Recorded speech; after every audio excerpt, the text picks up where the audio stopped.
السلام عليكم ورحمة الله وبركاته. ازيكم جميعا؟ عاملين ايه؟ يا رب تكونوا بخير وفي احسن حال. هنعمل مع بعض خلطة لزيادة الوزن وكمان زيادة البيض.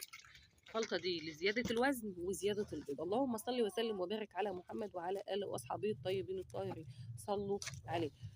أول حاجة كده معانا زي ما انتم شايفين أنا هنا معايا إيه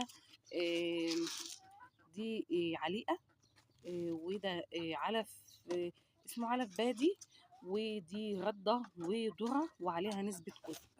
تمام. زي ما انتم شايفين كده هقلب ده كده كويس اهو.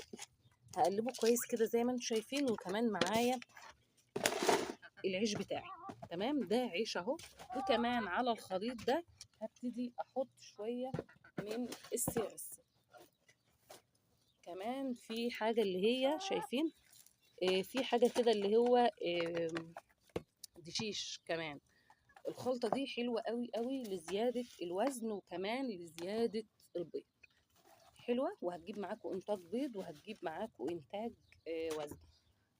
زي ما انتم شايفين كده هبتدي ان انا اخد كل الحاجات دي، وهبتدي طبعا زي ما احنا متعودين انا طبعا بحط الحاجات دي في المية. تمام.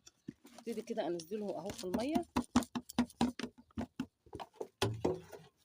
اهو. اللهم صل وسلم وبارك على محمد وعلى اله واصحابه الطيبين الطاهرين. ابتدي برضو انزل العيش والسرس كل ده كده. هبتدي ان انا انزله. تمام اهو.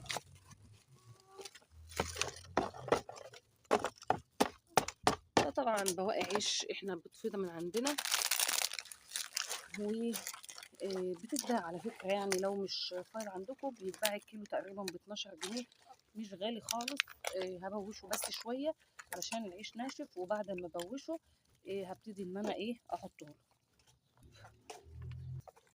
زي ما انتم شايفين اصلا هو البط بتاعي اصلا ما استناش ان هو يتقلب. هبتدي كده ان انا احطه له زي ما انتم شايفين اهو. ما شاء الله اللهم بارك. هبتدي كده ان انا احط له العلفه بتاعته. بسم الله اهو. اللهم صل وسلم وبارك على محمد وعلى اله واصحابه الطيبين الطاهرين اهو. اسيبهم بقى طبعا. شايفين ما شاء الله اللهم بارك. زي ما انتم شايفين بقى هم هيبتدوا ياكلوا. استنونا في فيديو جديد ويوم جديد باذن الله.